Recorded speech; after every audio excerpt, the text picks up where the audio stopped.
Osama bin Laden अपने बेटे को नाबालिग स्थिति में बंदूक चलाना सिखाता था। हर पिता अपने बेटे को सशक्त तथा शक्तिशाली बनाना चाहता है, पर यहाँ बात हो रही है 9/11 हमले के मास्टरमाइंड तथा अलकायदा जैसे आतंकवादी संगठन के रचयिता की। नमस्कार, मैं यश द्विवेदी और आप देख रहे हैं द ठंडा गरम का शो देश विदेश, जहां पर हम देश के अन्य और अनेक मुद्दों पर चर्चा करते हैं। ओसामा बिन लादेन अपना सारा राजपाट अपने बेटे को सौंपना चाहता था। चेहरे पर शांति का भाव, जैसे जैसे नकाब हटता समझ में आता कि वो आदमी कितना खतरनाक था।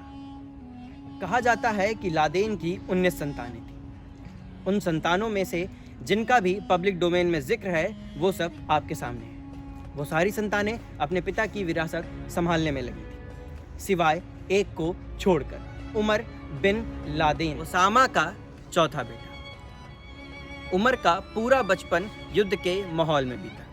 उमर को अपने पिता की विरासत में कोई भी रुचि नहीं थी। इस पर उमर की कई बार तो पिटाई भी हुई। उसे मजबूर किया जाता था गलत काम करने को। परंतु 2001 में अफगानिस्तान को उमर ने टाटा बाय बाय कर दिया। एक पिता अपने बेटे के लिए एक हीरो होता है। अगर उस बेटे को पता चले कि उसका रक्षक ही पूरी दुनिया का भक्षक है तो उस पर क्या बीतेगी। आज हम उमर की बात क्यों कर रहे हैं? दरअसल कुछ दिन पहले उमर ने ब्रिटिश अखबार को एक इंटरव्यू दिया। उमर अपनी पत्नी के साथ कतर में फीफा वर्ल्ड कप देखने पहुंचे थे। उमर ने वहां पर अपनी पत्नी के साथ अपने पिता से जुड़े हुए सारे राज को जाहिर किया। अब बढ़ते हैं दूसरे प्रसंग की तरफ। आपने कतर देश का नाम चल रहे फीफा वर्ल्ड कप की वजह से आखिर कहीं ना कहीं सुर्खियों में सुना ही होगा, पर क्या कभी आपने सोचा कि वहां की महिलाओं का रहन सहन किस तरह से होगा? आपको समझ में आ रहा होगा कि वहाँ की महिलाएं उसी तरह से रहती हैं जिस तरह से भारत देश की। हाँ, माना कि थोड़े बहुत एक्सेप्शनल केसेस होते हैं, पर फिर वहाँ का सरकार, वहाँ का कानून तो है ही। ये बात आपको जितनी सरल दिख रही है उतनी सरल है नहीं। दरअसल कतर में महिलाओं के लिए एक व्यवस्था है। आज हम उस व्यवस्था के बारे में बात करेंगे। इस व्यवस्था में महिलाओं के लिए ये कानून है कि वे अपने पुरुष गार्जियनशिप में रहेंगी, मतलब कि वह अपनी ज़िंदगी के हर अहम निर्णय को पुरुष से लिखित रूप में लेंगी। अगर ये अनुमति नहीं है तो आप कोई भी फैसला नहीं ले सकते, चाहे फिर वो फैसला कॉलेज में दाखिला लेने का हो या फिर तलाक लेने। हालांकि कुछ परिवार इस व्यवस्था का पालन नहीं करते। कतर संविधान अनुच्छेद 35 के तहत कानून की नज़र में सब बराबर है।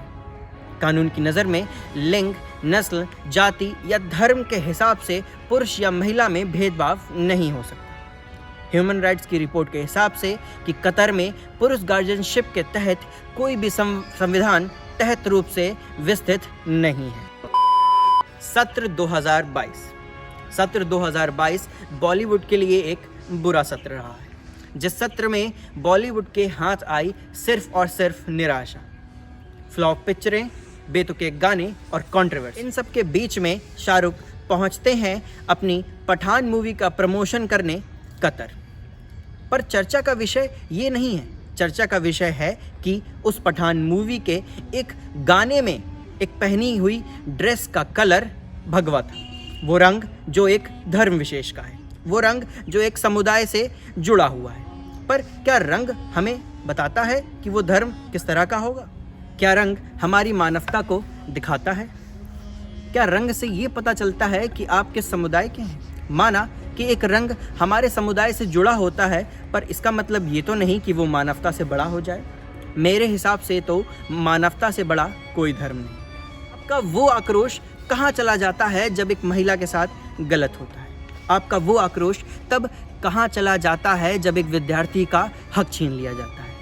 तब तो आप वो आक्रोश नहीं दिखाते। हिपोक्रेसी की भी सीमा होती है। बात बताइए, अक्षय कुमार अपनी फिल्म भूल भुलैया के गाने में भगवा पहनी कन्याओं के साथ किस तरह से नृत्य कर रहे हैं? इसमें आपकी धार्मिक भावनाएं नहीं भड़कती? निरहुआ किस तरह से भगवा की सेवा कर रहे हैं? भारतीय जनता पार्टी से सांसद भी हैं। इसमें आपकी धार्मिक भावना नहीं भड़कती? माननीय रवि किशन किस तरह से भगवा का नाम रोशन कर रहे हैं, इसमें तो आप कुछ नहीं कहेंगे। यहाँ अक्षय जी को देखिए, भगवा पहने अपनी हीरोइनों के साथ किस तरह से अटखेलियां कर रहे हैं। इन सबको देखने के बाद भी अब आपका क्या कहना है? अरे बाप रे, ये तो धोती खोल रहा है। इन सब से कोई फर्क नहीं पड़ता। फर्क पड़ता है सिर्फ एक बात से, उस इंसान के नाम के पीछे लगे उस शब्द से। आपको फर्क पड़ता है उस इंसान के उस मजहब से। फिर आपको इससे कोई मतलब नहीं कि उस इंसान ने देश के लिए क्या कुछ नहीं। चेन्नई के फ्लड विक्टिम्स को 1 करोड़ रुपए डोनेट करें। 50,000 कोविड किट्स बांटी महाराष्ट्र और वेस्ट बंगाल। अपनी non profitable organisation Mir foundation से एसिड अटैक सर्वाइवर्स को सपोर्ट किया, और हमने उसे किस नाम से नवाजा? देशद्रोही, टेररिस्ट वगैरह वगैरह। हम सही को सही और गलत को गलत क्यों नहीं कहते, चाहे वो किसी भी धर्म, किसी भी जाति या किसी भी समुदाय से क्यों ना हो। अपने तिरंगे को ही देख लो, वो हरे रंग का भी है और भगवे रंग का भी। महाराष्ट्र के उन 4 गांव से पूछो जिनका घर आज भी शाहरुख खान की वजह से चलता है।